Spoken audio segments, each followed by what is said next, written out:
जन्नत के बारे में है कि जन्नत में 35 साल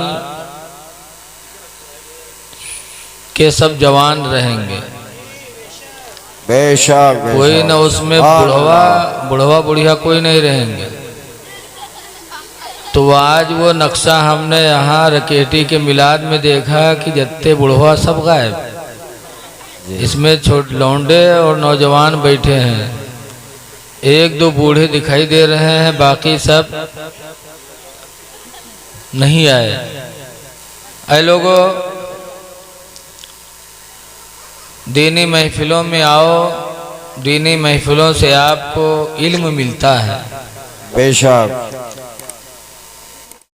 एक अब्दुल रहमान बिन कासिम नाम के आदमी थे।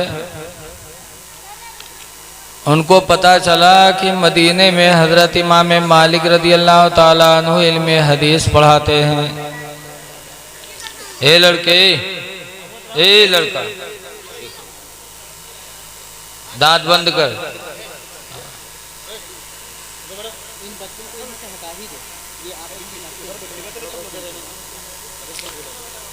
अब्दुल रहमान बिन कासिम को पता चला कि मदीना शरीफ में हज़रत इमाम मालिक इल्म हदीस पढ़ाते हैं।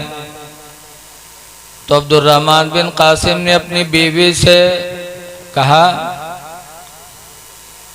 कि मेरी बीवी, सुना है मदीने में इमाम मालिक हुजूर की हदीस पढ़ाते हैं, तो तुम मुझे 2 साल के लिए छुट्टी दे दो कि मैं मदीना चला जाऊं और अपने नबी के इल्म हदीस सीख लूं। सुभान अल्लाह। तो उनकी बीवी ने 2 साल की छुट्टी दे दिया। कहा ठीक है, जाइए, 2 साल के लिए मैं छुट्टी देती हूँ, चले जाओ। चले गए और इल्म हदीस हासिल करने लगे। इल्म हदीस के हासिल करने में ऐसा दिल लगाया, ऐसा खो गए कि 4 साल गुजर गए। सुभान अल्लाह। 4 साल के बाद याद आया कि अरे हम तो बीवी को 2 ही साल बताए थे, 2 ही साल की छुट्टी दिया था और 4 साल हो गए। तो उन्होंने खत भेजा अपने घर पे, कहे मेरी बीवी 2 साल की छुट्टी तुमने दिया था, लेकिन इल्म हदीस पढ़ने में लग गया, वादा भूल गया, 4 साल गुजर गए, मैं तुमसे माफ़ी चाहता हूँ। और अब सुन लो, मैं घर उसी वक्त वापस होऊंगा जब अपने नबी की इल्म हदीस में मुझे महारत हासिल हो जाएगी। सुभान अल्लाह, सुभान अल्लाह। उससे पहले नहीं आ पाऊंगा। इसलिए मेरी तरफ से तुम्हें इजाज़त है, चाहो तो मेरा इंतज़ार करो, जब कभी इल्म हदीस मुकम्मल कर लूँगा तो घर वापस आऊँगा, और चाहो तो मेरी तरफ से इजाज़त है, तुम किसी नेक मर्द से अपना निकाह कर लो। बेशक। मैं आ नहीं पाऊँगा। बीवी ने जब खत पाया तो उसने जवाब क्या लिखा? कहा अब्दुल रहमान, तुम मदीने में इल्म हदीस पढ़ने के लिए रुके हो और मुझे कहते हो कि इंतज़ार कर सको तो करो, वरना किसी से शादी कर लो। ए अब्दुल रहमान, तुम सुन लो, तुम शौक से मदीने में इल्म हदीस हासिल करो। खुदा की कसम, अगर तुमने पूरी ज़िंदगी मदीने में रहकर इल्म हदीस हासिल किया तो मैं पूरी ज़िंदगी घर में बैठकर तुम्हारा इंतज़ार करूंगी। सुभान अल्लाह, सुभान अल्लाह। तुम दूसरे से शादी करने के लिए कहते हो? ऐसा कभी नहीं हो सकता। खत पहुंचा। अब्दुल रहमान बिन कासिम सुकून व इत्मीनान के साथ इल्म हदीस हासिल करने लगे। हासिल करते करते 17 साल गुजर गए। सुभान अल्लाह। और जब घर से निकले थे तो बीवी हमल से थी। बच्चा पैदा हुआ और वो बच्चा 17 साल का जवान हो गया। तो बच्चे ने अपनी माँ से कहा, मेरी माँ, जवानी की इबादत अल्लाह को बहुत पसंद है। हदीस में है, रजुलुन शाबन शाफी इबादतिल्लाह वो नौजवान जिसकी जवानी अल्लाह की इबादत में परवरिश पाए, तो ऐसे नौजवान को अल्लाह ताला क़यामत के दिन अपनी रहमत का साया अता फरमाएगा। सुभान अल्लाह। लिहाजा है मेरी माँ, मुझे इजाज़त दे दो, मैं हज कर दूँ। 17 साल के लड़के ने माँ से इजाज़त मांगी, माँ ने इजाज़त दे दी। वो लड़का तैयारी करके जब घर से हज के लिए निकला, तब उसकी माँ ने कहा, बेटा 17 साल हो गया, कई मर्तबा तुमने हमसे कहा है कि हमारे अब्बा कौन है, अब्बा कहाँ है? मैं अब्बा को ना दिखा पाई, लेकिन बेटा अल्लाह का शुक्र है कि हज के लिए निकल रहे हो। जब हज के अरकान से फारिग हो जाना तो मदीने में जाकर अपने बाप अब्दुर्रहमान से इमाम मालिक के मदरसे में मुलाकात कर लेना। सुभान अल्लाह। तुम्हारे बाप अब्दुर्रहमान मदीने में इल्म हदीस हासिल करते हैं। कई मर्तबा बेटा तुमने कहा अब्बा कहाँ है, मैं नहीं दिखा पाई, जाना तो अब्बा अब्दुर्रहमान से मिल लेना। कहा ठीक। लड़का गया हज करके, जब फारिग हुआ मदीना शरीफ पहुंचा तो इमाम मालिक के मदरसे में गया। इमाम मालिक से पूछा, यहाँ कोई अब्दुर्रहमान नाम के हैं जो आपके पास हदीस पढ़ते हैं? कहा हाँ हाँ, वो दीवार के सहारे बैठा हदीस पढ़ रहा है, देखो। लड़का वहाँ गया, सलाम किया और सलाम करने के बाद कहा, अब्बा मैं आपका बेटा हूँ, फला जगह से आया हूँ। मेरी माँ ने कहा था तुम्हारे बाप अब्दुर्रहमान मदीने में इल्म हदीस हासिल करते हैं। अब्बा मैं फला जगह से आया हूँ, आपकी औलाद हूँ, आपका लड़का हूँ। जैसे इमाम अब्दुर्रहमान ने सुना, खड़े हुए और सीने से अपने नौजवान बच्चे को चिपटाया और रोने लगे। तो इमाम मालिक घबरा गए, कहा इस बच्चे ने क्या कह दिया जो रोने लगे? करीब गए, इमाम मालिक ने पूछा क्या हुआ? तो अब्दुर्रहमान कहते हैं 17 साल के बाद पहली मर्तबा अपनी नौजवान औलाद को मैंने देखा है, तो क्या खुशी के आंसू मेरे आंखों में नहीं आएंगे? सुभान अल्लाह, सुभान अल्लाह। इमाम मालिक को हैरत हुई, 17 साल के बाद? कहाँ 17 साल हो गया, चला था, बीवी हमल से थी, बच्चा पैदा हुआ, 17 साल गुजर गया, आज पहली मर्तबा में देखा हूँ। इमाम मालिक को तरस आया, अब्दुर्रहमान को अपने सीने से लगाया, कहा 17 साल हो गया, इल्म हदीस के लिए अपने अहलो अयाल को तुमने छोड़ रखा है। आओ, सीने से लगाया और इल्म सीना अता फरमाया और इल्म हदीस अता फरमा दी। सुभान अल्लाह, सुभान अल्लाह। इल्म हदीस में महारत दे दी। अल्लाह वाले जिसको चाहते हैं अपना इल्म भी अता फरमा देते हैं। तो ऐ लोगों, तुम्हारे ही भाई थे, 17 साल के लिए चले गए। अब आज जलसा होता है तो बहुत से लोग आई हैं, तकरीर सुने नहीं है। वो देखिए कि कौन मौलाना आवा है, कौन में टोपी लगाया है, कौन में जुब्बा पहने हैं, कौन में रही, सब देखा हो। एक जगह ऐसे तकरीर करे गए तो एक मौलाना रहे हमारे साथ है, मोहम्मद बारी साहब, गायघाट के, बहुत छोटे कद के हैं, तकरीर बड़ी अच्छी करते हैं, लेकिन वो जलसा जुलूस में जाते नहीं हैं, लेकिन बयान बड़ा अच्छा करते हैं वो। तो एक जगह हकीम गांव है, वो लोग बहुत कोशिश किए तो हजरत चले गए। अब वहाँ गए तो बड़ा ऐलान, बार बार ऐलान कि फला मौलाना है, फला मौलाना है। तो गांव में है एक काना आदमी रहा है। अब काना आदमी बड़ा ईबी होता है, इमा कोई है तो नहीं तो गुस्सा आ जाए। तो कनौआ आवा, कहा था कहाँ है मौलाना हो, बड़ा ऐलान होता है, कहाँ है देखी, कौन हो? अब वहाँ गवा देखे तो अब उनका देखे, लेकिन वो जाने ही कहाँ मौलाना है, कहीं कौन मौलाना आए हो? कहने दे इन्हीं तो हो। तो कहते इन्हीं हो, कहीं ना कहीं चलो सोवा जा यार, हो भाई तकरीर, चलो चली। अब वो यही देखते है कि कत्ता लंबा तड़ंगा आदमी। तो है लोगों, जलसा जुलूस में आओ तो ये कोशिश करके आओ कि हमें कुछ लेके जाना। बेशक। गौर से सुनो। आज तो लोग जलसा देखने आते हैं, अल्लाह जाने का दिमाग में सोचा करते हैं। आजकल जलसा जुलूस में लोग बहुत कम आते हैं।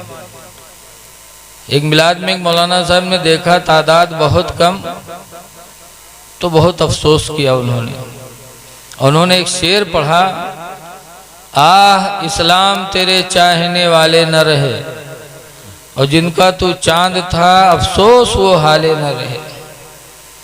हाय अफसोस इस्लाम लोगों से कितना दूर हो गया।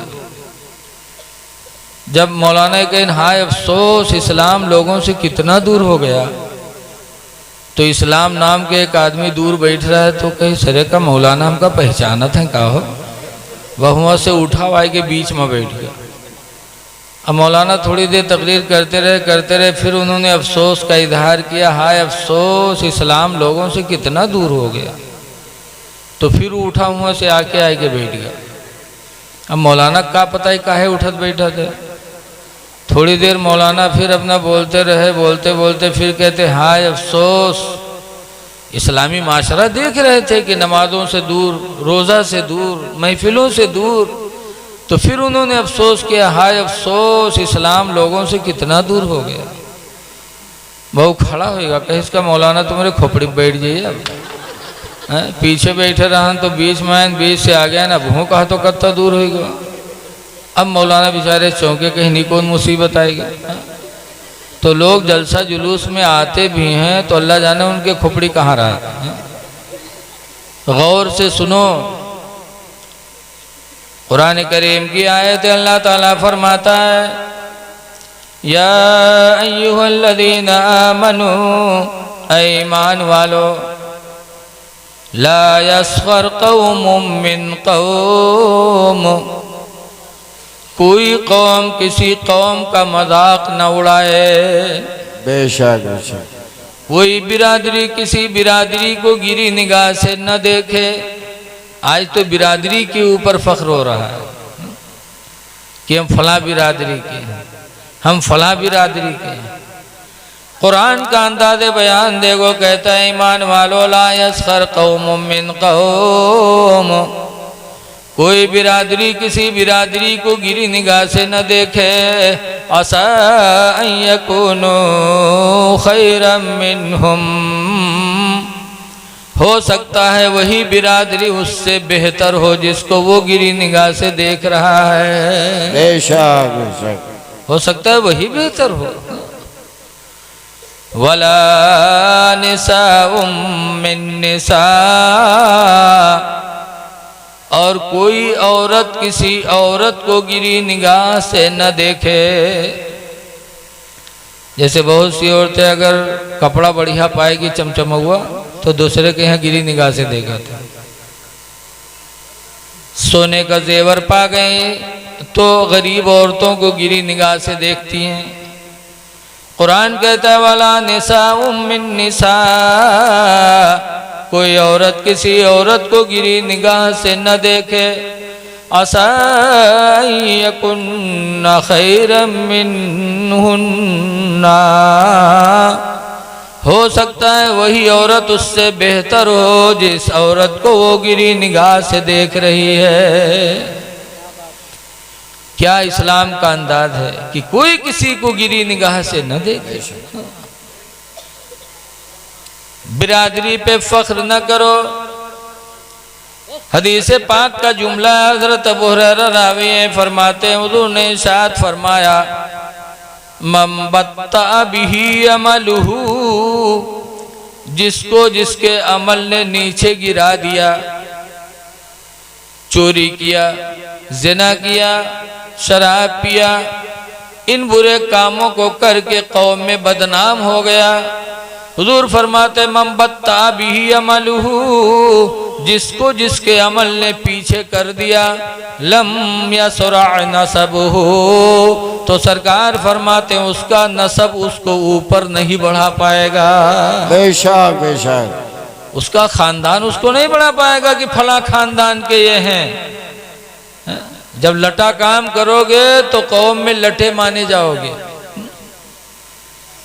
ज़िना करोगे, चोरी करोगे, जुआ खेलोगे, शराब पियोगे, एक दूसरे की गीबत करोगे, बुराई करोगे, तो कौम में जब तुम इन करतूत की बुनियाद पे गिर जाओगे तो तुम्हारी बिरादरी, तुम्हारा खानदान तुमको ऊपर नहीं ले जा पाएगा।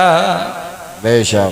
इसलिए ये बिरादरी वाली बात खत्म करो कि फला बिरादरी है वो फला बिरादरी का है। अल्लाह ताला ने बिरादरी इसलिए नहीं बनाया, कबाइल इसलिए नहीं बनाया कि एक दूसरे को बुरा समझा जाए। कुरान में कि अल्लाह ताला फरमाता है कबाइल हमने इसलिए बनाया ताकि तुम में इम्तियाज पैदा हो, सुभान अल्लाह, तुम में इम्तियाज हो कि ये फला कबीले का है फला कबीले का। इसलिए अल्लाह ताला ने इम्तियाज पैदा करने के लिए, फर्क पैदा करने के लिए बिरादरी बनाई है, वरना बिरादरी इसलिए नहीं बनी है कि किसी को आप गिरी निगाह से देखो। कुरान करीम की दूसरी आयत है, आज अगर हम और आप कुरान पर अमल कर लें तो हमसे आपसे अच्छा कोई हो ही नहीं सकता।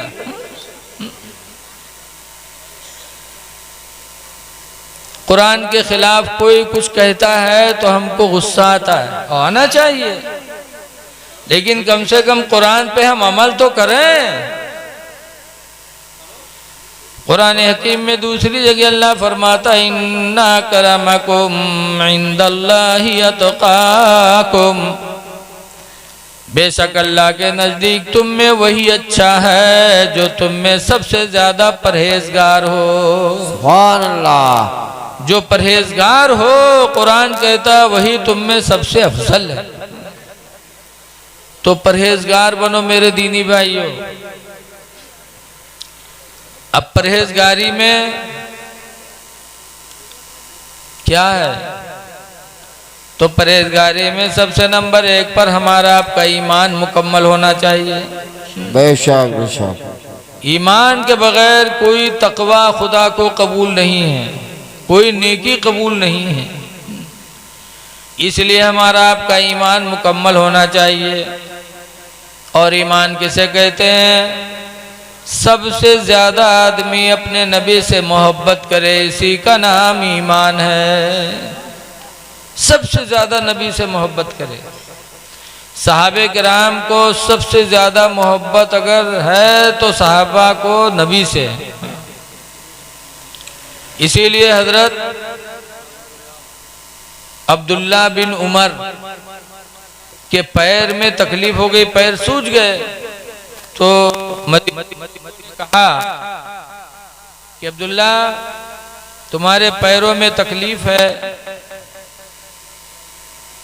तो जिससे तुमको सबसे ज्यादा मोहब्बत हो उसका नाम पुकारो, अल्लाह ताला उनके वसीले से तुम्हें शिफा दे देगा। सुभान अल्लाह। तो अब्दुल्ला बिन उमर बहुत बड़े मुहद्दिस हैं, उन्होंने किसको पुकारा? रवायतों में कि उन्होंने पुकारा या मोहम्मद सल्लल्लाहु अलैहि वसल्लम, ऐ हमारे मोहम्मद।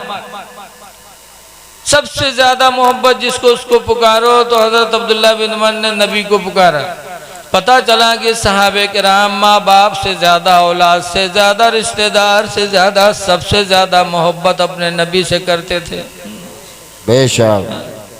और पुकारा और ठीक हो गए। पता चला कि मुसीबत में नबी रसूल को पुकारना शिर्क नहीं है। अगर शिर्क होता तो हजरत अब्दुल्ला बिन उमर न पुकारते। पुकारो। इसीलिए आला हजरत इमाम अहले सुन्नत भी पुकारते हैं, अपने नबी की बारगाह में फरियाद करते, अर्ज करते हैं कि मांगेंगे मांगे जाएंगे, मुँह मांगी पाएंगे। सुभान अल्लाह। मांगेंगे मांगे जाएंगे, मुँह मांगी पाएंगे। और सरकार में नला है ना हाजत अगर की है। सुभान अल्लाह, सुभान अल्लाह। सरकार में नला है ना हाजत अगर की है। और सरकार हम गवारों में तर्ज़े अदब कहाँ। सरकार हम गवारों को तर्ज अदब कहाँ, हमको तो बस तमीज़ यही भीख भर की है। सुभान अल्लाह, सुभान अल्लाह। तो ईमान बचाओ। हज़रत दूसरी का फरमाते हैं, सोना जंगल रात अंधेरी छाए बदली काली है, और सोने वालों जागत रहियो चोरों की रखवाली है। बेशक आज ईमान वाले बहुत फिर रहे हैं, लेकिन असल में ईमान के डाकू होते हैं। इसलिए ईमान बचाओ। और एक ईमान की तारीफ क्या है? एक ईमान की तारीफ है, हुजूर फरमाते ला युमिनु अहदुकुम, तुम में का कोई मोमिन नहीं होगा, हत्ता युहिब्बा लिअखीहि मा युहिब्बु लिनफ्सिही, यहाँ तक कि अपने भाई के लिए वही पसंद करे जो अपने लिए पसंद करे। सुभान अल्लाह। जो अपने लिए पसंद करो अपने भाई के लिए पसंद करो। जैसे तुम चाहते हो कि हमारी दुकान अच्छी चले, वैसे अपने बगल पड़ोसी के भाई के लिए भी वही चीज सोचो। जैसे तुम चाहते हो कि हमारी लड़की की शादी अच्छे घराने में हो जाए, वैसे अपने भाई के लिए भी सोचो कि हमारी भाई की लड़की की शादी भी अच्छे घर में हो जाए। लेकिन आज कहाँ, अगर आज कहूँ रिश्ता लागे लागी कोई भैया के, तो दोसर का भैया वहाँ पहुँच जाई। कहते का हमरे यहाँ बड़कों की बिटिया करवे हो का हो, कहीं हाँ इरादा तो है, कहनु के मिर्गी आवत है जाने रहे हो। अब बताओ, बताए दी का मिर्गी आवत है। क्यों? सिर्फ इस जलन में कि हमारे भाई की लड़की अच्छे घर में चले जाएगी तो हमारा भाई लोगों में अच्छा समझा जाएगा। ऐ लोगों, जब तक कि अपने भाई के लिए वो चीज न पसंद करो जो अपने लिए पसंद कर रहे हो, नबी फरमाते तुम्हारा ईमान मुकम्मल हो ही नहीं सकता। बेशक बेशक। अपना ईमान कामिल करो। किसी के लिए हसद न करो कि इसकी दुकान बंद हो जाए, इसका कारोबार बर्बाद हो जाए। अगर हसद तुमने किया तो तुमने अपने नबी की नाफरमानी की। इमाम गज़ाली मुकाशिफतुल क़ुलूब में लिखते हैं, अल हसद याकुलुल हसनाती, हसद और जलन ये नेकियों को ऐसा खाती है, नमाज रोजा को खा जाती, ऐसा खाती कि सरकार फरमाते कमाता कुलुन नारुल हतबा, जैसे कि आग लकड़ी का ढेर खा जाती है। बेशक बेशक। लकड़ियों का ढेर हो, आग लगा दो, कुछ देर के बाद लकड़ियां जल के राख हो जाती हैं। ऐसे जब एक भाई अपने भाई की दिल में जलन कर लेता, हसद करने लगता है, तो उसकी नेकियां सब जल जाती हैं, बर्बाद हो जाती हैं। इसलिए लोगों, हसद न करो, बल्कि ये सोचो अल्लाह हमको भी दे, हमारे भाई को भी दे। सुभान हमारी अल्लाह। दुकान में बरकत हो, इलाही हमारे भाई की दुकान में भी बरकत हो। क्या मदीने के लोगों का जज्बा था। सहाबे किराम किस तरह एक दूसरे की मदद करते थे। इसलिए ईमान मुकम्मल करो। एक हदीस में ईमान की ये तारीफ की गई। आज तो हम सीधा ठोक के कहते हैं कि हम मुसलमान हैं, लेकिन कम से कम नबी से पूछो कि नबी तुमको मुसलमान मान रहे हैं।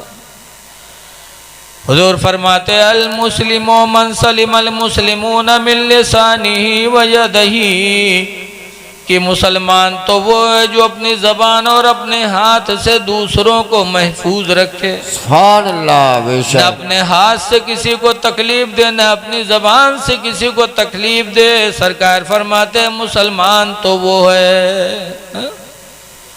तो इस तरह मुसलमान बनो कि किसी को बुरा न कहो। बुरा कहो कब? जब वो इस्लाम के खिलाफ बोले तब। और उसकी जाती बुराई को नजरअंदाज कर दो, उसकी बुराई न करो, जाती बुराई पे पर्दा डाल दो। हदीस पाक में कि अल्लाह फरमाता है कि ज़मीन पर ये बंदे हमारे गवाह हैं। हम सब किसके गवाह हैं? खुदा के। इसीलिए हुजूर फरमाते हैं मन क़ाल अल मुस्लिमून हसनन फहुवा इंदल्लाहि हसनुन। जिसको मुसलमान मिलकर के अच्छा कह दे वो अल्लाह के नज़दीक भी अच्छा ही माना जाता है। सुभान अल्लाह। इसलिए ऐ लोगों, बुरा न कहो बल्कि अच्छाई बयान करो। दुनिया से कोई चला जाए तो उसके ऐबों पे पर्दा डालो, उसकी अच्छाइयों का तस्करा करो। और जब पर्दा डालोगे तो आपके ऐबों पर भी पर्दा डाला जाएगा। बेशक। हुजूर फरमाते हैं मन सतरा मुस्लिमन सतरहुल्लाहु फिद दुनिया वल आखिरा। जो किसी के पर पर्दा डालेगा अल्लाह ताला दुनिया आखिरत में उसके ऐबों पर पर्दा डाल देगा। तो इसलिए मैं गुजारिश करता हूँ कि अपना ईमान बचाओ, मुत्तकी बनो। जब मुत्तकी बनोगे तभी अल्लाह ताला के महबूब बनोगे। आओ, सबसे बड़ा अमल ईमान के बाद है क्या? ईमान लाने के बाद सबसे अच्छा अमल क्या है? तो बाद रवायतों में है कि ईमान लाने के बाद सबसे अच्छा अमल नमाज पढ़ना है। और बाद रवायतों में है कि ईमान लाने के बाद सबसे अच्छा अमल माँ बाप की खिदमत करना। इसीलिए जब रसूल करीम सल्लल्लाहु अलैहि वसल्लम ने मुआज़ इब्न जबल को यमन का गवर्नर बनाया तो माँ बाप की नाफरमानी के बारे में पहले बताया। नमाज का तस्करा मेरे नबी ने बाद में किया है। हदीस में है हुजूर ने फरमाया तला तवक्कन वालिदैका, ऐ मुआज़ इब्न जबल अपने माँ बाप की नाफरमानी न करना। वही नमराकान तखरुज मिन अहलिका व मालिका, अगरचे वो तुझे हुक्म दे दें कि तू अपने घर से निकल जा, बीवी को तलाक दे दे तो मान जाना, लेकिन बाप की नाफरमानी न करना। बेशक। पहले ये बताया, उसके बाद सरकार ने क्या फरमाया? वला ततरुकन्ना सलातम मक्तूबतम मुतअम्मिदा, और हरगिज़ नमाज फ़र्ज को न छोड़ना। फ़इन्न मन तरका सलाता मुतअम्मिदा, पर जिसने नमाज फ़र्ज को जानबूझकर छोड़ी फ़क़त बरियत मिन्हु ज़िम्मतुल्लाह, तो अल्लाह की ज़मानत से वो अलग हो जाता है। बेशक। अल्लाह उसका ज़ामिन नहीं रह जाता। तो सबसे पहले नबी ने नमाज से पहले माँ बाप के बारे में बताया, नमाज को बाद में बताया। इसलिए माँ बाप का ख्याल रखो। एक हजरत अबू हुरैरा सहाबी हैं, कहते साल रजुलुन मिन रसूलिल्लाह सल्लल्लाहु अलैहि वसल्लम, एक आदमी ने हुजूर से सवाल किया मन अहक्कु बिहुस्ने सहाबती, अल्लाह के रसूल मेरी खिदमत का हकदार सबसे ज़्यादा कौन है? तो आज तो हम लोग सबसे ज़्यादा पीर साहब का जाना जाता है कि उनके खिदमत करो सिर्फ ब जन्नत मिल जाए, या मौलाना लोगों खवाए पिया दो ब जन्नत मिल जाए। लेकिन जब हुजूर से पूछा साहबे किराम ने मन अहक्कु बिहुस्ने सहाबती, अल्लाह के रसूल सबसे ज़्यादा मैं खिदमत किसकी करूं? फ़क़ाल रसूलुल्लाह उम्मुका, तो सरकार ने फरमाया तेरी माँ है। सुभान अल्लाह, सुभान अल्लाह। सुम्मा क़ाल सुम्मा मन, फिर उस आदमी ने पूछा, आदमी ने कहा फिर किसकी खिदमत करूं? फ़क़ाल उम्मुका, तो सरकार ने फरमाया तेरी माँ है। क़ाल सुम्मा मन, उसने कहा फिर कौन? क़ाल उम्मुका, फरमाया तेरी माँ है। क़ाल सुम्मा मन, चौथी मर्तबा उसने पूछा फिर कौन है? क़ाल अबूका, तो सरकार ने फरमाया तेरा बाप है। और उसके बाद हदीस ख़त्म। न उसने पूछा ना नबी करीम ने कुछ जवाब दिया। इसमें न पीर का तस्करा आया, न मौलाना साहब का तस्करा आया, और न नेता का तस्करा आया। माँ की खिदमत करो, बाप की खिदमत करो। पहले माँ को खिलाओ, बाप को खिलाओ, फिर बचे तो पीर को खिलाओ या मौलाना को खिलाओ, तो अल्लाह राजी होगा। सुभान अल्लाह। और उनको तड़पा के 3 मरतबा माँ को बताया, अब्बा को 1 मरतबा। ये काहे बेइंसाफी कैसे हुई गए? अम्मा 3 मरतबा, अब्बा 1 मरतबा। इसलिए कि माँ के 3 हक होते हैं, अब्बा का 1 हक। माँ के 3 कौन कौन हक हैं? नंबर 1 पर यह कि माँ 9 महीना तक अपने पेट में अपने औलाद को रखती है, और 9 महीना तक कितनी मुसीबतें उठाती है वो माँ ही जानती है। इमा अब्बा नहीं शरीक रहा था, बताओ उन्हों के यहाँ कोनो तकलीफ होता है? नहीं होती। दूसरा एहसान माँ का यह है कि 2 साल तक माँ अपने सीने का दूध मुफ्त में अपनी औलाद को पिलाती है। बेशक यहू में यह अब्बा नहीं रहा था। ये 2 एहसान माँ की औलाद पर ऐसे हैं जिसमें अब्बा के कोई मामला नहीं रहा था। और तीसरा एहसान माँ का कि माँ अपने औलाद की परवरिश करती है, पालती है। इमा अब्बा शरीक रहा था, अब्बो पालत हैं, खिलाए लेते हैं, पानी दे देते हैं, कभी नहला देते, लेकिन यहो में यह भरपूर अब्बा नहीं शरीक रहा था। आए बाहर से वो लड़कों ले लेन हुलुलुलु की हिंद, और तनिक कहो बुल्ले से नाग निकली, ले का पकड़ रहे, ले जाए का वहां उठा। लेकिन वही माँ अपनी औलाद को लेती है और फौरन अपने दुपट्टे से बड़े प्यार से अपने बच्चे के नाक को साफ करती है। परवरिश में भी अब्बा वत्ता शरीक नहीं है। इसीलिए अल्लाह के रसूल ने माँ के 3 दर्जे बताए। माँ का बड़ा एहसान, बाप का बड़ा एहसान। इसीलिए हजरत अबू उमामा बयान करते हैं रज़ी अल्लाह अन्हु कि अलकमा एक सहाबी थे, उनका इंतकाल होने लगा। अलकमा के इंतकाल के मौके पर लोग जुटे, कहा कलमा पढ़ो, ला इलाहा इल्लल्लाह मुहम्मदुर रसूलुल्लाह। कहना नहीं चाहिए, लिखा है, मसला है कि जब आदमी मरने लगे तो ये ना कहो कि कलमा पढ़ो, बल्कि उसके सामने कलमा आप खुद जोर जोर से पढ़िए। हुक्म नहीं कहने का, ला इलाहा इल्लल्लाह मुहम्मदुर रसूलुल्लाह। सब लोग बुलंद आवाज से पढ़ रहे थे, लेकिन अलकमा के मुंह पे कलमा नहीं आ रहा था। तो लोगों ने हुजूर से बयान किया कि अलकमा के सामने कलमा की तलकीन की जाती है।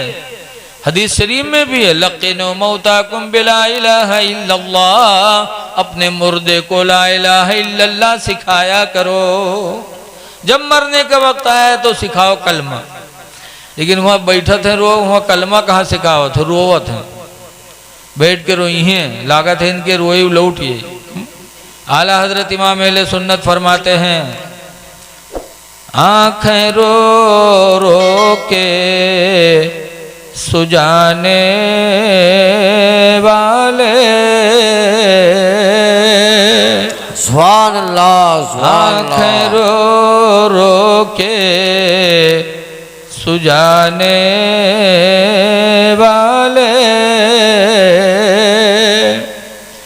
आँखें रो रो के सुजाने वाले, और जाने वाले नहीं आने वाले,